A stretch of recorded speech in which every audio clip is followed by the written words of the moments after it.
विद्यार्थियों, सुप्रभात। हिंदी की कक्षा में आप सभी का स्वागत है। मैं आप लोगों के सामने वाच्य का विषय लेकर के प्रस्तुत हूँ। आओ प्रारंभ करते हैं। सबसे पहले उद्देश्य है।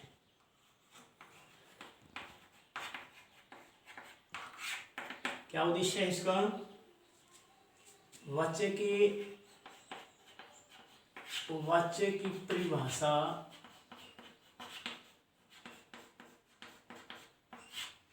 एवं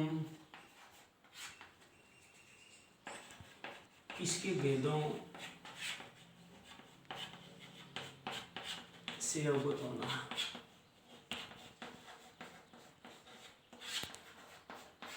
दूसरा इसका उद्देश्य है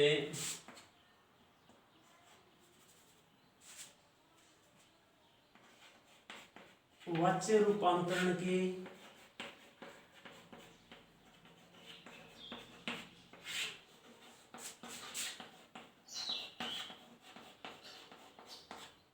नियमों की जानकारी प्राप्त करना।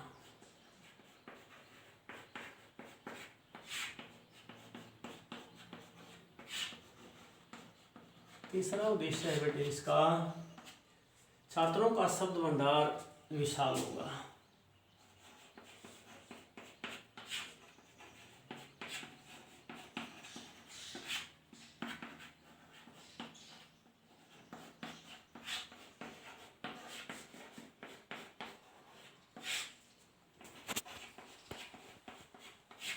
अब इसके बावजूद है परिभाषा।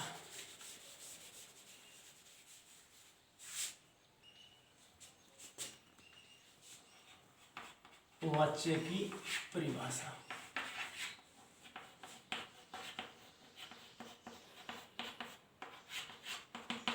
क्रिया के जिस रूप से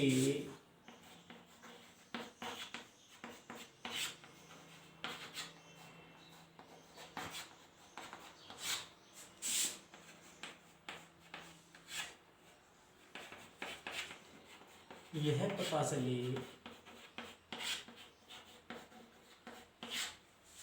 कि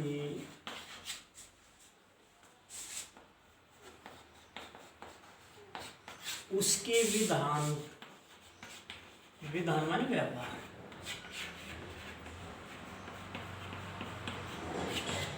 क्रिया के जिस रूप से यह पता चले कि उसके विधान का विषय कर्ता है, कर्म है या भाव है, उसे वाच्य कहते हैं।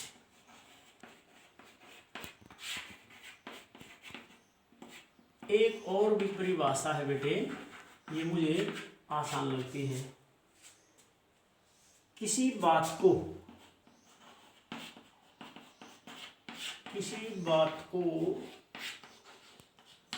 प्रस्तुत करने के ढंग को, प्रस्तुत का मतलब पेश, किसी बात को प्रस्तुत करने के ढंग को वाच्य कहते हैं।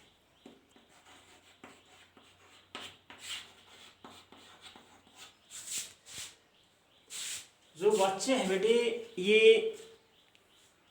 वाक से बना है। वाक, इंग्लिश का वाक नहीं, हिंदी का वाक माने बोलना। और वाच्य क्या है? इसका विशेषण है, अर्थात बोलने वाला या बोलने का विषय। बोलने वाला या बोलने का विषय। अब इसके बावजूद है वाच्य के भेद। देखिएगा, मुख्य रूप से वाच्य के 3 भेद हैं। वाच्य के भेद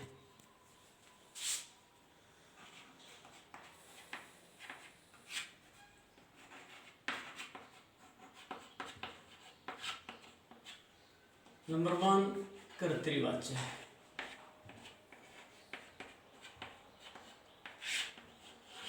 दो है कर्मवाच्य है।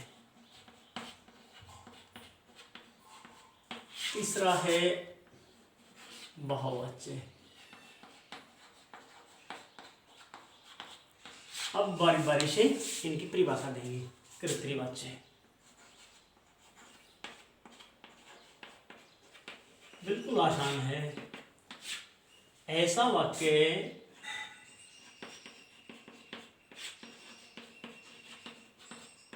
जिसमें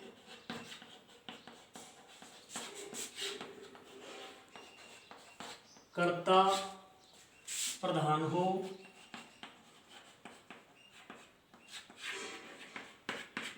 और क्रिया की लिंग वचन व पुरुष सभी कर्ता के अनुसार हो।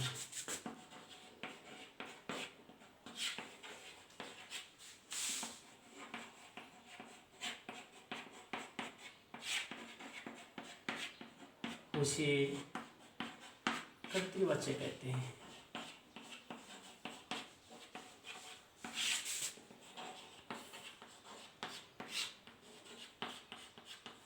जैसे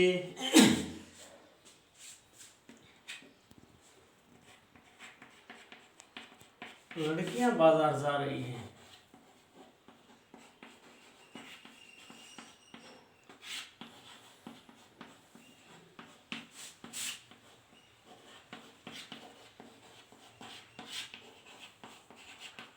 दूसरा उदाहरण है, मैं रामायण पढ़ रहा हूं।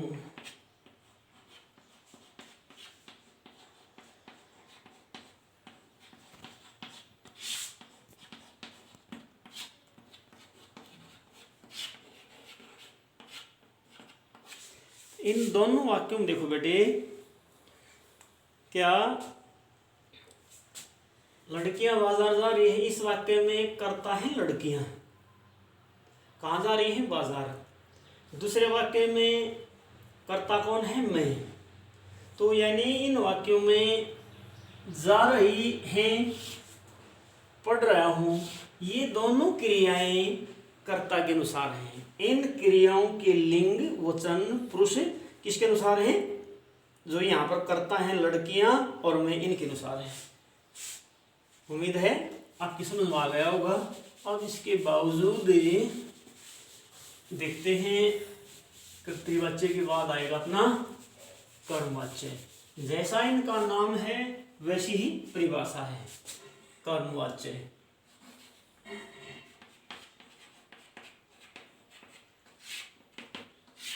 ऐसा वाक्य है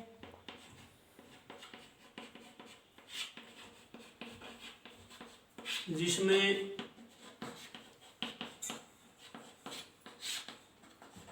कर्म प्रधान हो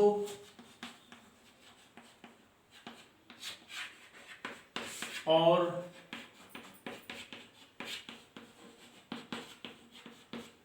क्रिया के लिंग वचन व पुरुष सभी कर्म के अनुसार हो।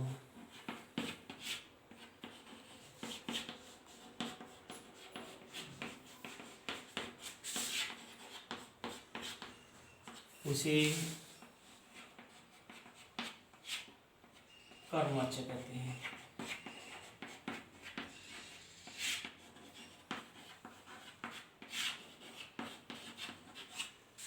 जैसे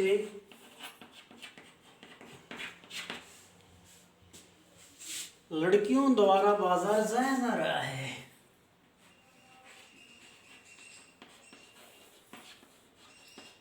लड़कियों द्वारा बाजार जाया जा रहा है। मेरे द्वारा रामायण पढ़ी जा रही है। दूसरा उदाहरण,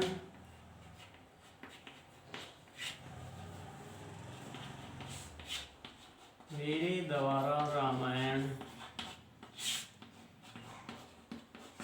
पढ़ी जा रही है। ध्यान से देखो बेटे, इन दोनों वाक्यों में जाया जा रहा है, जाया जा रहा है, और पढ़ी जा रही है।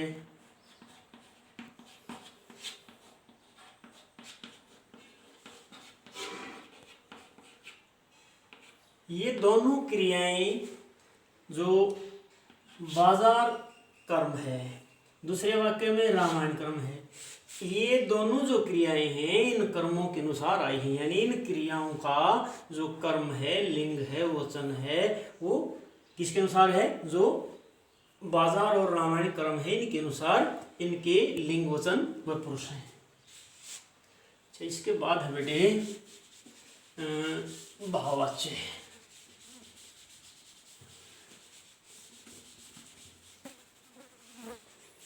ये भी ऐसी ही है, जैसा इसका नाम है वैसी इसकी परिभाषा है।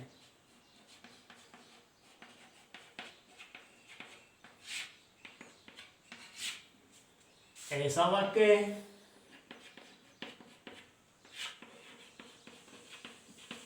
जिसमें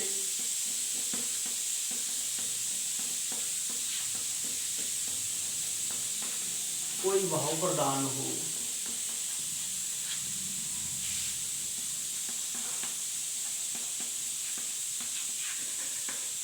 और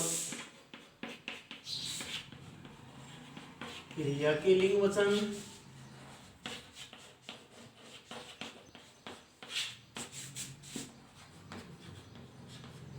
सब भाव के अनुसार हो।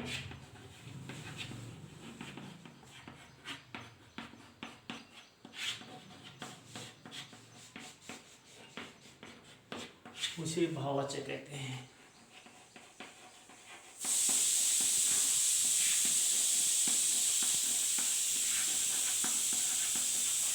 जैसे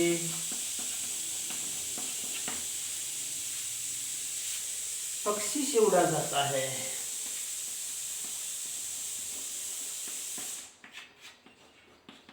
पक्षी से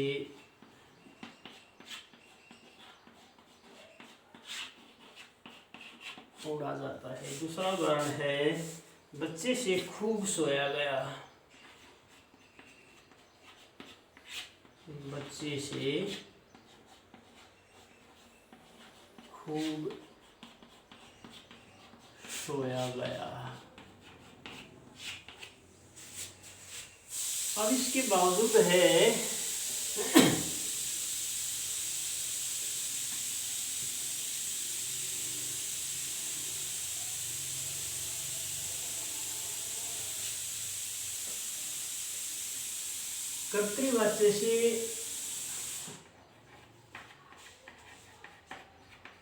कर्तृवाच्य से कर्मवाच्य में बदलने के नियम, कर्तृवाच्य से कर्मवाच्य में बदलने के नियम।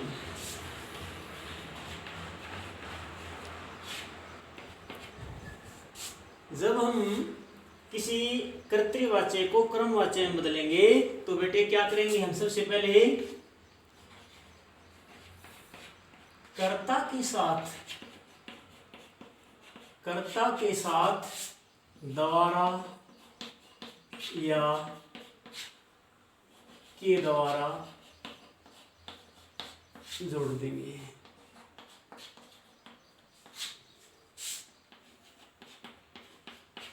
दूसरा नियम क्या रहेगा?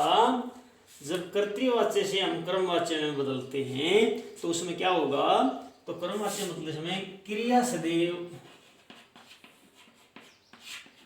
सदैव सकर्मक मिलेगी।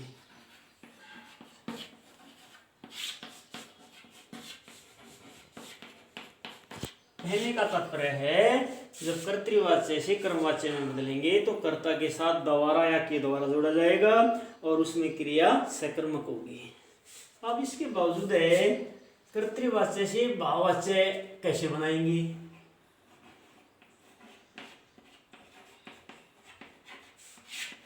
कर्तृवाच्य से भाववाच्य में बदलने के नियम।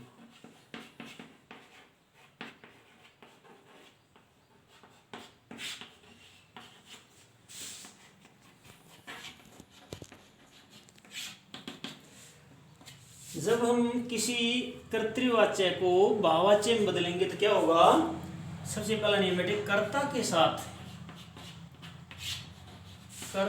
साथ से कारक चिन्ह का प्रयोग करेंगे। ऐसा भी कह सकते हैं जब हम कर्तृवाच्य से कर्मवाच्य में बनाएंगे तो कर्ता के साथ जो कर्ण कारक चिन्ह है उसका प्रयोग करेंगे। और दूसरा नियम क्या है कि जब हम कर्तृवाच्य से भाववाच्य में बदलेंगे क्रिया सदैव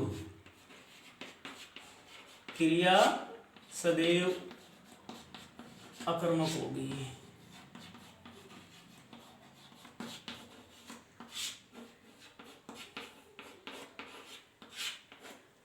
प्यारे बच्चों, एक बार इसकी पहचान देखो कि हम कैसे पहचानेंगे कि कौन सा वाच्य है। जो कर्तृवाच्य है, कर्तृवाच्य के साथ सदैव ने या को कारक चिन्ह लगेगा। इसके अंदर क्रिया सकर्मक और अकर्मक दोनों हो सकती हैं। कर्मवाच्य में सदैव कर्ता के साथ द्वारा या के द्वारा लगेगा और क्रिया सदैव सकर्मक होती है। भाववाच्य में सदैव बेटे क्या, कर्ता के जो साथ है वो से कारक चिन्ह का प्रयोग होता है, क्रिया अकर्मक होती है। तो उम्मीद करता हूँ आपकी समझ में आ गया होगा। कल इस टॉपिक को अच्छी तरह से पढ़ के आएंगे। जय हिंद।